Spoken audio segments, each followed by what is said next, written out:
Hello friends, मैं हूं अखिलेश। आप सभी का स्वागत है हमारे इस चैनल नॉलेज हंटर पे। उम्मीद है पढ़ाई चल रही होगी आप लोगों की भी। और इन्वायरमेंट हम लोग का जो सीरीज़ चल रहा था शंकर आईएएस की किताब का, इस किताब की 5वां चैप्टर जो कि इन्वायरमेंटल पॉल्यूशन है, इसका आखिरी पार्ट हम लोग लेके आए हैं, जो कि बेसिकली टेक्निक्स के मामले में है। जो कि आप यहाँ देख पा रहे होंगे, बायो रेमेडिएशन टेक्निक, इनके बारे में हम लोग पढ़ने वाले हैं। तो क्या क्या स्ट्रेटेजीज अपनाते हैं जिसके थ्रू हम लोग पॉल्यूशन को कम कर सकते हैं और पॉल्यूटेंट्स को किल कर सकते हैं बेसिकली, और या फिर यूँ कहें कि पॉल्यूटेंट्स को ख़त्म कर सकते हैं ताकि जिससे पॉल्यूशन भी कम हो सके।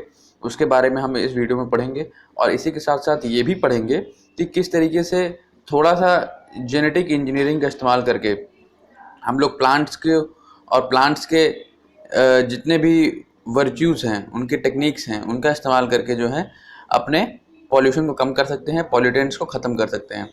तो बेसिकली मेरा नाम है अखिलेश दुबे। शुरू करते हैं इसको लेकर के, जो शंकर आईएएस एनवायरनमेंट की हमारी किताब है, इसका पार्ट 7 है, ये आखिरी पार्ट होगा ये।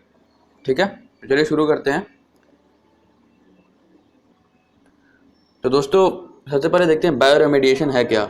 तो बायो रेमेडिएशन को समझने से पहले मैं आपको बता दूं कि हमने देखा हुआ है कि किस तरीके से अलग अलग टाइप के पॉल्यूशन को कंट्रोल करने के लिए मेजर्स लिए हैं गवर्नमेंट ने, और क्या तरीके अपनाए जाते हैं अलग अलग टाइप के पॉल्यूशन को कंट्रोल करने के लिए, चाहे वो वाटर पॉल्यूशन हो, चाहे वो सॉइल पॉल्यूशन हो, थर्मल पॉल्यूशन हो, रेडियो एक्टिव पॉल्यूशन हो, ई वेस्ट हो, सॉलिड वेस्ट हो, म्यूनिसिपल वेस्ट हो, कोई भी टाइप का किसी भी तरीके का पॉल्यूशन हो, एयर पॉल्यूशन हो, उन सभी के लिए कुछ ना कुछ था ज़रूर। ठीक है, उसी तरीके से यहाँ पर भी बायो रेमेडिएशन के केस में भी हमें चीज़ें देखने मिलती हैं। क्या देखने मिलता है, ये जो शब्द है बायो करके, ठीक है, इस बायो का मतलब होता है लिविंग।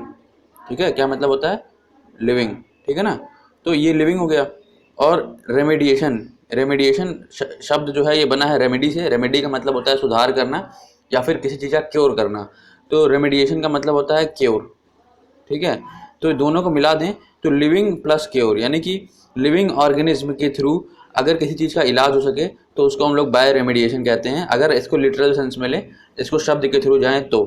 ठीक है, तो यहाँ पर लिविंग ऑर्गेनिज्म से बेसिकली मतलब है हमारा माइक्रो ऑर्गेनिज्म से, क्योंकि हम लोग माइक्रो ऑर्गेनिज्म का यूज़ करके जो है अपने पॉल्यूटेंट्स को ख़त्म करते हैं, यानी कि पॉल्यूशन का इलाज करते हैं, पॉल्यूशन का क्योर करते हैं। तो this is known as bioremediation. जब हम लोग माइक्रो ऑर्गेनिज्म का इस्तेमाल करके पॉल्यूशन का क्योर करें, पॉल्यूशन को ख़त्म करें, तो this is known as bioremediation. इसकी डेफिनेशन के थ्रू जाएं तो it refers to the use of microorganism. कौन कौन से टाइप के माइक्रो ऑर्गेनिज्म है, तो बेसिकली दो टाइप के माइक्रो ऑर्गेनिज्म में देखने मिलते हैं, फंगाई और बैक्टीरिया। तो फंगी और बैक्टीरिया जो हैं, ये दो टाइप के माइक्रो ऑर्गेनिज्म जो है डिग्रेडेशन में काम करते हैं पॉल्यूटेंट्स के। ठीक है, तो ये दोनों क्या करते हैं, दे डिग्रेड द एनवायरमेंटल कॉन्टामिनेंट्स। एनवायरमेंटल कॉन्टामिनेंट्स से क्या मतलब है, पॉल्यूटेंट्स। ठीक है, तो पॉल्यूटेंट्स की यहाँ बात कर रहे हैं हम लोग। ठीक है, तो पॉल्यूटेंट्स को ये लोग डिग्रेड करते हैं, खत्म कर देते हैं। ठीक है ना, जिसकी वजह से हमारा एनवायरमेंटल पॉल्यूशन कम होना चालू हो जाता है। ठीक है, अब किस तरीके से करते हैं, या तो उनको वो खत्म ही कर देंगे डिग्रेड कर करके, या फिर उनको वो लेस टॉक्सिक फॉर्म में कन्वर्ट कर देंगे। लेस टॉक्सिक फॉर्म का मतलब होता है कि ऐसा फॉर्म जिसमें वो ज़्यादा हार्म ना पहुंचा सके, ज़्यादा नुकसान ना पहुंचा सके हमारे एनवायरनमेंट को, या फिर इस तरीके से हमारे एनवायरनमेंट में परसिस्ट करें कि जो है हमें और हमारे एनवायरनमेंट को उससे ज़्यादा खतरा ना हो। ठीक है, तो this is known as less toxic form. अब इसी के साथ साथ जो है हम ये भी देखना चाहते हैं कि ये जो माइक्रो ऑर्गेनिज्म है और ये जो बायो रेमेडिएशन का प्रोसेस है, ये किन किन तरीके से कैरी आउट किया जाता है। तो बेसिकली दो तरीके से ये कैरी आउट किया जाता है बायो रेमेडिएशन का प्रोसेस। उनको हम लोग बायो रेमेडिएशन टेक्निक के नाम से भी जानते हैं। पहला टेक्निक है इन सीटू, दूसरा टेक्निक है एक्स सीटू। तो इन सीटू और एक्स सीटू में क्या है वो जान लेते हैं। तो इन सीटू में बेसिकली क्या होता है कि जैसे मान लीजिए किसी एरिया में पॉल्यूशन है, मान लीजिए किसी एरिया का ये सॉइल है, ठीक है, ये सॉइल है और इसी में खूब ढेर सारा पॉल्यूशन भरा हुआ है। ठीक है ना, तो इसी सॉइल जो कि पॉल्यूटेड है ऑलरेडी, इसके अंदर कुछ अलग से इंट्रोड्यूस करके, बाहर से इंट्रोड्यूस करके अगर हम लोग इस सॉइल को जो कि पॉल्यूटेड था इसको सही कर दें, इसका बायो रेमेडिएशन कर दें, कोई माइक्रो ऑर्गेनिज्म यहाँ इंट्रोड्यूस करा दें, ठीक है ना, बाहर से इसी साइट पर, मतलब साइट चेंज ना करें। ऐसा नहीं है कि इस सॉइल को उठा के कहीं और ले गए, ये सॉइल यही रहेगी। इसके अंदर हम लोग कुछ ऐसा इंट्रोड्यूस करेंगे, चाहे एयर होगा, चाहे वाटर होगा, चाहे न्यूट्रिएंट होगा, चाहे वो माइक्रो ऑर्गेनिज्म होगा, जिसके थ्रू यहीं पर जो माइक्रो ऑर्गेनिज्म जो कि यहाँ पहले से अवेलेबल थे, ठीक है, इसी सॉइल के अंदर, वहीं इसके पॉल्यूटेंट्स को खत्म करना चालू कर देंगे। तो उस टाइप के प्रोसेस को जहाँ पर हम लोग जो पॉल्यूटेड एरिया है, जो पॉल्यूटेड इन्वायरमेंट है, उसको उठा करके कहीं और नहीं ले जा रहे हैं, वहीं पर जहाँ पर वो था वहीं पर उसका ट्रीटमेंट हो रहा है, तो that is known as in situ bioremediation technique. ठीक है। दूसरा टाइप का होता है कि हम लोग क्या कर रहे हैं कि जो वहाँ पर सॉइल था, जो पॉल्यूटेड था, सॉइल ही क्या और भी चीज़ें हो सकती हैं, वाटर हो सकता है, स्लज हो सकता है, कुछ भी हो सकता है, अलग अलग टाइप के पॉल्यूशन के हिसाब से। तो जिस भी टाइप का वहाँ पॉल्यूशन था, उस टाइप के पॉल्यूशन को हम लोग उठा करके लेके नहीं जा रहे हैं कहीं पे। मतलब ऐसा नहीं कि पॉल्यूटेड सॉइल है तो इसको हम लोग कहीं उठा के बाहर ले जा रहे हैं। ठीक है। एक्सटर्नल एरिया में कहीं नहीं ले जा रहे हैं हम लोग इसको। ठीक है। तो ये एक्सटर्नल एरिया में क्योंकि ले नहीं जा पा रहे हैं, इसका मतलब क्या है कि दिस इज नोन एज मतलब बाहर ले जा रहे हैं। अगर हम लोग एक्सटर्नल एरिया में ले जा रहे हैं तो this is known as XC2 bioremediation technique. मतलब कि हम लोग क्या कर रहे हैं ना कि वो जो पॉल्यूटेड साइट है उसी को उठा के कहीं और ले जा रहे हैं। पिछले केस में क्या कर रहे थे हम लोग कि पॉल्यूटेड साइट को कहीं उठा के नहीं ले जा रहे थे। ठीक है ना। तो पॉल्यूटेड साइट को जब उठा के नहीं ले जाएंगे, तो हमने बेसिकली ये देख लिया यहाँ पर कि इन सीटू में क्या होता है कि हम लोग बेसिकली क्या करते हैं इन सीटू में हम लोग ये करते हैं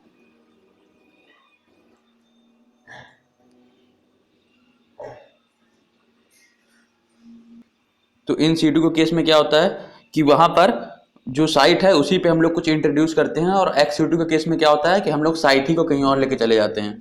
ठीक है। तो this is known as that way. और इसको समझ लिया तो इस तरीके से समझ लीजिए, तो माइक्रो ऑर्गेनिज्म में भी इंडिजीनियस यानी कि वहीं पे प्रेजेंट हो पहले से कंटेमिनेटेड एरिया में, या फिर कहीं और से लाए जा सकते हैं। तो ये अगर कहीं और से लाए जाएंगे तो वो उस साइट पे इंट्रोड्यूस किए जाएंगे जहाँ पॉल्यूशन है, कहीं और से कोई माइक्रो ऑर्गेनिज्म लाया गया, यहाँ डाला गया ताकि इस साइट के पॉल्यूशन को कम किया जा सके।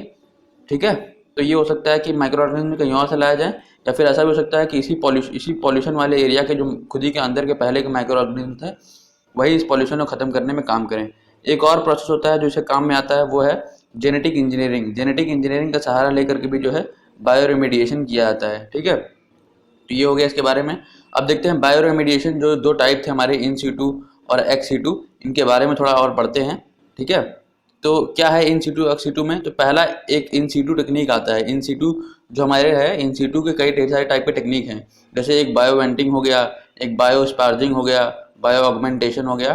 तो जो हैं उनको पढ़ देते हैं एक बार। तो बायो वेंटिंग में क्या होता है ना कि जो सॉइल है, जैसे ये सॉइल देख रहे हैं आप यहाँ पर, ये सॉइल जो कि कंटेमिनेटेड है, जो कि पॉल्यूटेड है, इसके अंदर हम लोग बाहर से एयर भेजते हैं, बाहर से न्यूट्रिएंट भेजते हैं, और ये दोनों चीज़ें जब इस सॉइल में पहुँचती हैं तब ये एयर और न्यूट्रिएंट का इस्तेमाल करके ये माइक्रो ऑर्गेनिज्म यहाँ पर उस पॉल्यूटेंट का डिग्रेडेशन चालू करते हैं, उस प्रदूषण को ख़त्म करते हैं।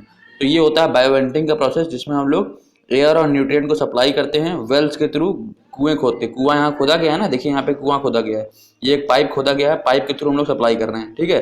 तो थ्रू वेल्स, ठीक है, टू कंटेमिनेटेड सॉयल, ठीक है, पॉल्यूटेड सॉइल के अंदर हम लोग इसको भेजते हैं, ताकि वहाँ का जो इंडिजिनस बैक्टीरिया है जो वहाँ पे लोकली प्रेजेंट है वो जो है उसका ग्रोथ हो सके, और जब उसका ग्रोथ होगा यहाँ के बैक्टीरिया का, तब वो यहाँ के पॉल्यूटेंट्स को ख़त्म करने में मदद करेगा। ये बेसिकली कब इस्तेमाल होता है? जब हाइड्रोकार्बन की वजह से पॉल्यूशन हो जाए सॉइल में। हाइड्रोकार्बन मतलब क्या? जिसमें हाइड्रोजन प्रेजेंट हो, कार्बन प्रेजेंट हो।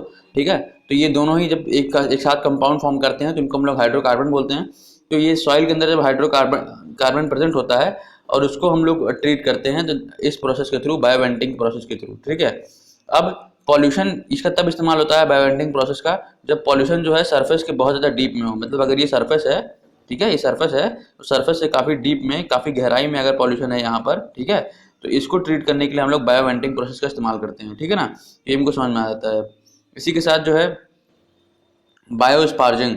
तो बायोस्पार्जिंग में क्या होता है? ये भी बायोवेंटिंग प्रोसेस की तरह ही होता है, बस इसमें फ़र्क इतना है कि यहाँ पर हम लोग न्यूट्रिएंट नहीं भेजते हैं। यहाँ पर पिछले वाले बायोवेंटिंग प्रोसेस में हम लोग न्यूट्रिएंट भेज रहे थे, लेकिन यहाँ पर हम लोग न्यूट्रिएंट नहीं भेजते हैं। यहाँ हम लोग सिर्फ एयर भेजते हैं, वो भी बहुत ज़्यादा प्रेशर में। तो एयर जाता है सिर्फ और सिर्फ, और प्रेशर में भेजा जाता है, एक पाइप के थ्रू भेजते हैं।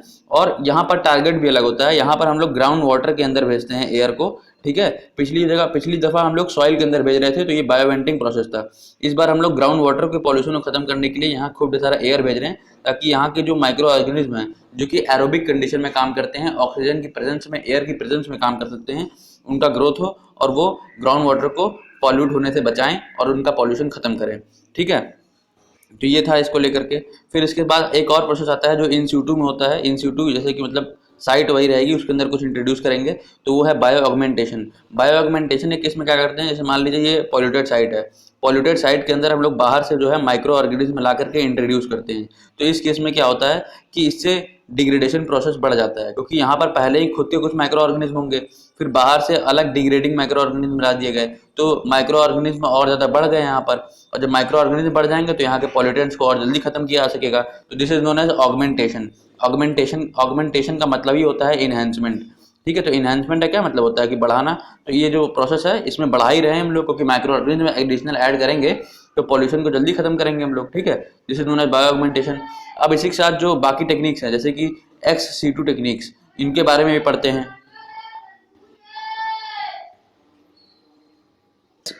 तो XC2 टेक्निक्स में एक जो आता है पहला वो है लैंड फार्मिंग। लैंड फार्मिंग में क्या होता है कि नाम से ही पता लग रहा है कि कुछ फार्मिंग से रिलेटेड है। क्या है मैं बताता हूँ। जैसे मान लीजिए कोई कंटामिनेटेड सॉइल है, जो पॉल्यूटेड सॉइल है यहाँ पर रखी हुई थी। ठीक है, अब क्या कर रहे हैं हम लोग, क्योंकि ये XC2 बायोरेमेडिएशन टेक्निक है तो इस कंटामिनेटेड सॉइल को हम लोग कहीं और ले जाके रखेंगे। तो मान लीजिए हमने इसको हटा दिया इसकी जगह से, ओरिजिनल जगह से, और इसको किसी लेयर पे जाकर के इस कंटामिनेटेड सॉइल को रख दिया। ठीक है, अब इसी सॉइल को जो है हम लोग इसको खोदा करेंगे, रोज रोज खोदेंगे, और खोदते खोदते जो है इसको इसी बेड पे दोबारा रख देंगे। मतलब इसको खोदा थोड़ा, ठीक है, खोदने के बाद जो है इसकी प्रिपेयरिंग दोबारा की बेड के ऊपर, फिर थोड़े टाइम बाद फिर खोदा इसको और फिर से इसको बेड पे बिछा दिया। तो इससे क्या हो रहा है कि बार बार खोदने की वजह से जो इसके माइक्रो ऑर्गेनिज्म हैं और जो इसके पॉल्यूटेंट हैं वो एयर की तरफ एक्सपोज हो रहे हैं, और जब एयर की तरफ एक्सपोज हो रहे हैं तो उनको बराबर अमाउंट में ऑक्सीजन मिल पा रहा है ताकि वो पॉल्यूटेंट्स को डिग्रेड कर सके। तो इससे क्या होता है कि लैंड फार्मिंग में हम लोग बेसिकली क्या करते हैं कि टिलिंग करते हैं। जो पॉल्यूटेंट होते हैं, जो सॉइल होते हैं, उनकी टिलिंग करते हैं, उनकी खुदाई करते हैं ताकि उनको बेसिकली ज़्यादा से ज़्यादा एयर मिल सके, एयर का एक्सपोजर मिल सके। ठीक है, तो ये होता है इसमें। ठीक है ना, और ये सब इसमें है।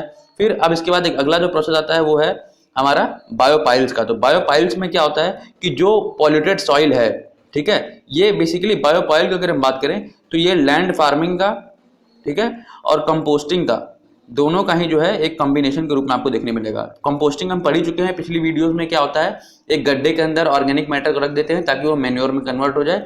और लैंड फार्मिंग में क्या होता है कि जो सॉइल होती है उसको टिलिंग करते रहते हैं और बेड के ऊपर बार बार बिछाते रहते हैं। ठीक है, तो ये दोनों का ही हाइब्रिड है, दोनों का ही कॉम्बिनेशन है, एडिशन है।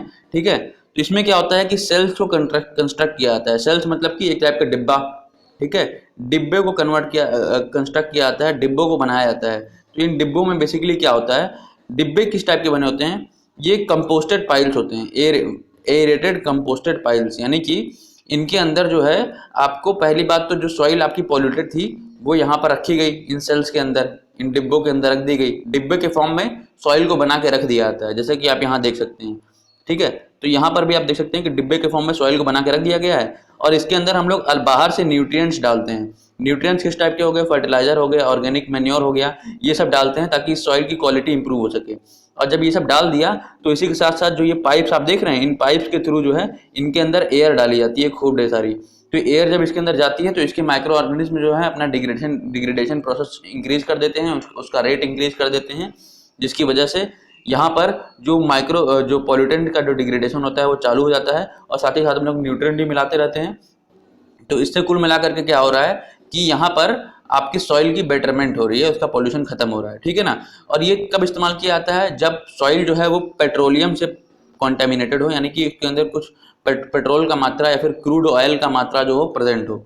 ठीक है, या फिर कोई बेसिकली हाइड्रोकार्बन का पॉल्यूशन हो तो। ठीक है ना, तो ये हो गया हमारा बायोपाइल, जो कि एक टाइप का XC2 रेमेडिएशन टेक्निक है, क्योंकि हम लोग क्या कर रहे हैं, जहाँ पर सॉइल थी वहाँ से सॉइल को हटाया और किसी और साइड पर लेके आए ताकि उसको ट्रीट कर सके। ठीक है, फिर अगला जो XC2 आपको देखने मिलेगा टेक्निक वो है बायोरिएक्टर का। तो बायोरिएक्टर के केस में क्या होता है, ये एक मशीन होती है बायोरिएक्टर। ठीक है, इसके अंदर क्या करते हैं हम लोग, सॉलिड वेस्ट को पुट करते हैं इस डिब्बे के अंदर, जो कि स्लज के फॉर्म में हो सकता है, सॉलिड और वाटर के साथ में मिला हुआ हो सकता है। तो जिस भी फॉर्म में हो, इसको इस इंजीनियरिंग के थ्रू, इस इंजीनियर्ड मशीन के थ्रू जो है, जिसको हम लोग बायोरिएक्टर का नाम दे चुके हैं, जिसके थ्रू हम लोग उसको साफ कर देते हैं। तो बस बेसिकली आपको याद रखना है कि bioreactor is a type of XC2 remediation technique, क्योंकि यहाँ पर जो है हम लोग कोई पॉल्यूटेंट यहाँ रखा होगा उसको हटा करके इस मशीन के अंदर लेके आए हैं। तो this is known as XC2 remediation technique. और एक और XC2 रेमेडिएशन टेक्निक जिसके बारे में हम लोग ऑलरेडी पढ़ चुके थे वो है कंपोस्टिंग। कंपोस्टिंग में क्या होता है ना कि जैसे कोई गड्ढा खोद दिया जमीन में और उसके अंदर कोई organic matter, leaf, vegetable peel, ये सब चीज़ें डाल करके और फिर उसको वापस से ढक दिया जाए सॉइल से, तो क्या होता है कि कुछ हफ्तों बाद जो है ये ऑर्गेनिक मैटर मैन्योर में कन्वर्ट हो जाता है, which is useful for soil and plants as well. ठीक है, तो ये सब हो गया हमारा ex-situ रेमेडिएशन टेक्निक के थ्रू। अब एक और टेक्निक जो हमको पढ़नी थी वो थी जेनेटिक इंजीनियरिंग टेक्निक्स। तो जेनेटिक इंजीनियरिंग के थ्रू भी हम लोग काम कर सकते हैं। कैसे? तो एक प्रोसेस जो आता है वो है फाइटो रेमेडिएशन। फाइटो का मतलब होता है प्लांट, तो प्लांट्स के थ्रू अगर रेमेडी की जाए, प्लांट्स के थ्रू अगर पॉल्यूशन को खत्म किया जाए, तो that is known as phytoremediation. कहाँ कहाँ से पॉल्यूशन खत्म कर सकते हैं प्लांट्स? तो वो है सॉइल और वाटर। जाहिर सी बात है यहीं तक इनकी रीच होती है। तो अलग अलग टाइप्स है फाइटो रेमेडिएशन टेक्निक के। पहला टाइप है टाइप ए, फाइटो एक्सट्रैक्शन या फिर फाइटो एक्यूमुलेशन। इसमें क्या होता है कि सॉइल के अंदर जो पॉल्यूटेंट प्रेजेंट होते हैं वो रूट के अंदर जाकर के, रूट के ऊपर जाकर के एक्यूमुलेट हो जाते हैं, इकट्ठा हो जाते हैं। तो रूट के साथ चिपक करके जब पॉल्यूटेंट्स इकट्ठा हो जाते हैं, कलेक्ट हो जाते हैं, तब क्या होता है कि अब ये पॉल्यूटेंट कहीं और जा नहीं सकते, इधर उधर जा नहीं सकते, तो कहीं और पॉल्यूशन नहीं फैलाएंगे और ये बस रूट के साथ ही चिपके रह जाएंगे। तो इस केस में फाइटो एक्सट्रैक्शन होता है, यानी कि दूर दूर से इसको एक्सट्रैक्ट करता है ये पॉल्यूटेंट को रूट, ठीक है, और फिर अपने रूट के अंदर इकट्ठा कर लेता है, उनको एक्यूमुलेट कर लेता है, जो चीज नोन एज फाइटो एक्यूमुलेशन। ये फोटो नहीं होगा, ये फाइटो होगा, ठीक है, ये चीज याद रखिएगा। तो फाइटो एक्यूमुलेशन होता है क्या है कि इकट्ठा कर लेना, और इसी के साथ साथ लीव्स के ऊपर भी जो है पॉल्यूटेंट इकट्ठा हो जाते हैं। तो कुल मिलाकर के पॉल्यूटेंट को अपने पास इकट्ठा कर लेता है ये, ताकि कहीं और टॉक्सिसिटी ना फैला पाए वो, ठीक है ना।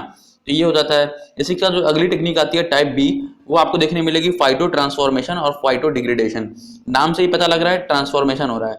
ट्रांसफॉर्मेशन इन द सेंस कि कोई ऐसा फॉर्म जो कि बहुत ज़्यादा टॉक्सिक हो पॉल्यूटेंट का, उसको नॉन टॉक्सिक फॉर्म में या फिर लेस मोबाइल फॉर्म में कन्वर्ट कर देना, लेस टॉक्सिक फॉर्म में कन्वर्ट कर देना, या लेस मोबाइल यानी कि ज़्यादा मूव ना कर पाए इस फॉर्म में कन्वर्ट कर देना, या एक स्टेबल फॉर्म में कन्वर्ट कर देना जहाँ पर उसकी कोई रेडियो एक्टिविटी ना हो, कोई पॉल्यूशन वो क्रिएट ना कर पाए, ठीक है। तो इसमें बेसिकली होता क्या है कि जो प्लांट है वो ऐसे ऑर्गेनिक कंटामिनेंट्स, ठीक है, उन जो वो अपने अंदर ले सकता है, वो सॉइल के थ्रू जो है वो अपने अंदर ले लेता है, ठीक है। तो ऑर्गेनिक कंटामिनेंट्स तो ये कैडमियम, कॉपर, निकल, जिंक, आर्सेनिक, लेड जो नहीं होते हैं। ऑर्गेनिक कंटामिनेंट से मतलब है जो डिकम्पोज हो सके, जो कि प्लांट्स भी ले सकें, ठीक है। तो वो ऑर्गेनिक कंटामिनेंट्स कौन कौन हो सकते हैं? तो वो ऐसे कंटामिनेंट्स होंगे जो कि जिनके अंदर कार्बन प्रेजेंट हो, लेकिन फिर भी वो हमारे सराउंडिंग के लिए एक पॉल्यूटेंट के रूप में काम कर रहे हो। तो ऐसे पॉल्यूटेंट को जो है ये प्लांट एब्जॉर्ब कर लेते हैं सॉइल के थ्रू अपने अंदर, और अपने अंदर ले लेते हैं, अपने प्लांट के पार्ट्स के अंदर ले लेते हैं। तो this is known as uptake of organic contaminant from soil, ठीक है ना। और वाटर में अगर प्रेजेंट होगा ये प्लांट तो भी वहां से भी ले लेगा, ठीक है ना। और उसके बाद क्या करेगा, इनको लेस हार्मफुल फॉर्म में कन्वर्ट कर देगा। तो this is known as phytotransformation और फाइटो डिग्रेडेशन। फिर एक आता है फाइटो स्टेबलाइजेशन। ये क्या करता है कि कंटामिनेटेड सॉइल की मोबिलिटी को ही रिड्यूस कर देता है। मतलब आपको पता होगा कि मान लीजिए सॉइल में इतने ढेर सारे हैवी मेटल्स मिले हुए हैं, तो ये हैवी मेटल्स ये सॉइल क्या करेंगे, ये जो है जा करके इसी रूट के साथ चिपक जाएंगे।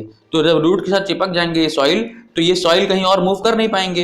ये हैवी एलिमेंट्स जो कि टॉक्सिक हैं, लेड टाइप के, कैडमियम टाइप के, ये कहीं और मूव कर नहीं पाएंगे, तो पॉल्यूशन फैला नहीं पाएंगे, तो यहीं इकट्ठा हो गए ना।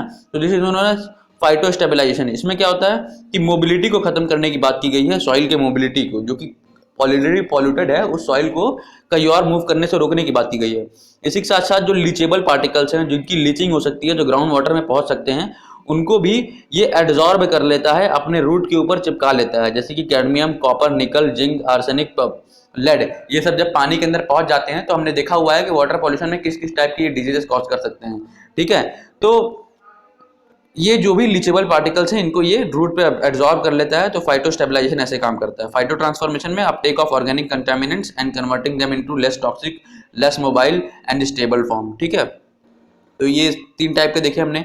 फिर अगले 2 टाइप के और बच रहे हैं फाइटो रेमेडिएशन टेक्निक में, वो है फाइटो डिग्रेडेशन, जिसको हम लोग राइजो डिग्रेडेशन के नाम से भी जानते हैं। अब आपको पता होगा कि जो प्लांट्स होते हैं, जो कि लेग्यूमिनस प्लांट होते हैं, उनके सॉइल के अंदर रूट नोड्यूल्स टाइप के रूट्स होते हैं, जिनके अंदर रूट नोड्यूल होते हैं। तो इन्हीं रूट नोड्यूल में अलग अलग टाइप के आपको अब माइक्रो ऑर्गेनिज्म देखने मिलेंगे, जैसे कि राइजोबैक्टीरिया होता है। तो ये जो राइजोबैक्टीरिया वाला लेयर है, जिसको हम लोग राइजोस्फीयर भी बोलते हैं, इसमें क्या होता है कि ये जो माइक्रो ऑर्गेनिज्म में मौजूद होते हैं, जो बैक्टीरिया, यीस्ट, फंगाई यहाँ पर मौजूद होते हैं, वो अपने प्रोटीन और एंजाइम का इस्तेमाल करके जो इस सॉइल के पॉल्यूटेंट होते हैं उनको ब्रेक डाउन कर देते हैं, ठीक है, और ब्रेक डाउन करके उनको खत्म कर देते हैं। तो इससे क्या होता है कि यहाँ का पॉल्यूशन रिड्यूस हो जाता है, राइजोस्फीयर में जो पॉल्यूशन होता है वो रिड्यूस हो जाता है। तो सॉइल ऑर्गेनिज्म भी काम करते हैं इसके लिए, इसी के साथ साथ प्लांट भी रिस्पॉन्सिबल है, क्योंकि प्लांट ही जो है इन सॉइल ऑर्गेनिज्म को होल्ड करके रखा हुआ है। फिर एक आता है राइजो फिल्ट्रेशन। तो राइजो फिल्ट्रेशन में क्या होता है, आपने मैंग्रोव टाइप के फॉरेस्ट देखे ही हुए हैं, वो क्या करते हैं कि वो पानी में से जो है कॉन्टामिनेंट्स को एब्जॉर्ब कर लेते हैं या फिर एड्जॉर्ब कर लेते हैं, सेडिमेंट्स को अपने पास इकट्ठा कर लेते हैं, पॉल्यूटेड साइल को अपने पास इकट्ठा कर लेते हैं ताकि वो कहीं और पॉल्यूशन ना फैला सकें। तो दिस इज नोन एज राइजो फिल्ट्रेशन प्रोसेस, ठीक है ना। ये वेटलैंड और एस्चुरी एरियाज में देखने मिलता है, कहाँ किसके थ्रू देखने मिलता है, जो आपको पता होगा मैंग्रोव फॉरेस्ट जो होते हैं उनके थ्रू आपको जो है देखने मिल जाता है ये सब, ठीक है ना। ये गूगल खुल गया, I think there is a technical error. तो असुविधा के लिए माफ़ी चाहूँगा फ्रेंड्स, यहाँ थोड़ा सा कुछ टेक्निकल एरर हो गया था। हाँ, चलिए शुरू करते हैं वापस से। राइजो फिल्ट्रेशन में क्या है, राइजो फिल्ट्रेशन में हमने देख ही लिया कि जो मैंग्रोव टाइप के फॉरेस्ट होते हैं वेटलैंड और एस्चुरी एरियाज में, वो क्या करते हैं, वो एब्जॉर्ब कर लेते हैं या फिर एड्जॉर्ब कर लेते हैं उन चीज़ों को, ठीक है, जो कि कंटामिनेंट्स होते हैं, पॉल्यूटेंट्स होते हैं, ठीक है ना। अब इसी के साथ आगे चलते हुए, अब ये तो हमारे फाइटो रेमिडिएशन टेक्निक हो गए थे, जो कि हमने 5 टाइप के पढ़ लिए। कौन कौन से, phytoextraction, phytotransformation, phytostabilisation, phytodegradation जिसको राइजो डिग्रेडेशन भी बोलते हैं, और राइजो फिल्ट्रेशन, ठीक है ना। फिर अब 2 टाइप के और बच रहे हैं, ठीक है ना, 2 टाइप के रेमिडिएशन टेक्निक और बच रहे हैं जिनमें लिविंग ऑर्गेनिज्म इन्वॉल्व हैं, तो वो है माइको रेमिडिएशन और एक है माइको फिल्ट्रेशन। माइको शब्द का मतलब वहाँ आता है जहाँ पर फंगी काम कर रहा हो। तो फंगी कैसे काम कर रहा है यहाँ पर आपको मैं बताऊँ, तो जो फंगी है अगर वो सॉइल में प्रेजेंट है और वो वहाँ के पॉल्यूटेंट्स को ख़त्म कर रहा है, वहाँ के पॉल्यूटेंट्स को डिकंटामिनेट कर रहा है, उस एरिया को डिकंटामिनेट कर रहा है, वहाँ के पॉल्यूटेंट्स को ख़त्म कर रहा है फंगी वहाँ पर, तो उस प्रोसेस को हम लोग माइको रेमिडिएशन बोलते हैं। और ऐसा प्रोसेस जहाँ पर फंगी जो है वो अलग अलग टाइप के जो पॉल्यूटेंट्स हैं उनको फिल्टर कर रहा है अलग अलग लेवल पे। जैसे मान लीजिए ये कोई सॉइल पड़ा हुआ था, इसके अंदर 10 टाइप के पॉल्यूटेंट है, बनामन अलग अलग टाइप के पॉल्यूटेंट इसमें मौजूद हैं। इसके अंदर हम लोगों ने माइक्रो फिल्ट्रेशन का प्रोसेस किया, फंगी डाला। उस फंगी ने क्या किया कि इस चीज़ को अलग अलग तरीकों में बांट दिया कि जो सबसे हल्का पॉल्यूटेंट होगा वो ऊपर आ गया, उससे भारी नीचे, उससे भारी नीचे, उससे टॉक्सिक नीचे, उससे टॉक्सिक नीचे। तो ये जो लेयरिंग कर दी, ये जो फिल्ट्रेशन कर दिया चीज़ का, जैसे नोन एज माइक्रो फिल्ट्रेशन। एक जो फंगी है जिसका नाम है माइसीलिया, वो इसके लिए बहुत ज़्यादा यूज़ किया जाता है। इसको वाटर और सॉइल दोनों के कॉम्बिनेशन में यूज़ किया जाता है। जिस सॉइल में वाटर प्रेजेंट हो, यानी कि जो सॉइल मार्शी हो थोड़ा, उसके टॉक्सिक वेस्ट को फिल्टर करने के लिए माइक्रो फिल्ट्रेशन का इस्तेमाल होता है। आप यहाँ फोटो में देख सकते हैं, wire mesh, burlap spawn, black wattle wood chip, bio active straw bale wood chip, ठीक है, एक्टिव बुरलैप मैट। तो ये सब अलग अलग लेवल पे जो है इस माइक्रो फिल्ट्रेशन के प्रोसेस के थ्रू हम लोगों ने माइक्रो ऑर्गेनिज्म को सेपरेट कर रखा है, ठीक है ना। तो ये सब हमने देख लिया, and this marks the end of the video and the end of the chapter as well. तो friends, if you like this video, give it a thumbs up, it will always motivate us, and subscribe to our channel if you haven't yet. So friends, let's meet in the next video in which we will be starting with the renewable energy. एक topic बच जाता है इसका, acid rain, तो वो आने वाले chapters में इंक्लूड हो जाएगा, क्योंकि एक चैप्टर है जिसके अंदर एसिड रेन आता है, उसमें हम लोग एक्सक्लूसिवली और ज़्यादा डिटेल में हम लोग उसको इंक्लूड करेंगे, इस टॉपिक्स की भी चीज़ उसमें इंक्लूड कर लेंगे। तो ये चैप्टर यहीं खत्म होता है। अब अगले चैप्टर से, जो कि चैप्टर 6 होगा, एनर्जी पे जो रिलेटेड है, उस पर हम लोग शुरू करेंगे। तो फ्रेंड्स, बाय बाय, और पढ़ते रहिए, रिवीजन करते रहिए। आप हमको व्हाट्सएप पे भी फॉलो कर सकते हैं। तो व्हाट्सएप पे फॉलो करने के लिए मैं आपको नंबर दे दे रहा हूँ, 91408012 और 6, ठीक है। आप इस नंबर पे फॉलो कर सकते हैं। अपने क्वेरीज के लिए हमको टेलीग्राम पे @beavillian पे फॉलो कर सकते हैं। आपकी क्वेरीज आपकी वहाँ सॉल्व की जाएंगी, और आप व्हाट्सएप पे कर लेंगे तो और बेहतर है, क्योंकि हम लोग यहाँ पर क्विजेस कराते रहते हैं, क्विज स्टेटस पे डाल कंडक्ट करते रहते हैं। तो जिससे क्या होता है कि आपने जितना पढ़ा है, आपकी एक टेस्टिंग होती है प्रीलिम्स पॉइंट ऑफ व्यू से। तो अगर आप चाहते हैं तो फॉलो कर सकते हैं फ्रेंड्स। तो चलिए मिलते हैं अगली वीडियो में। Thank you.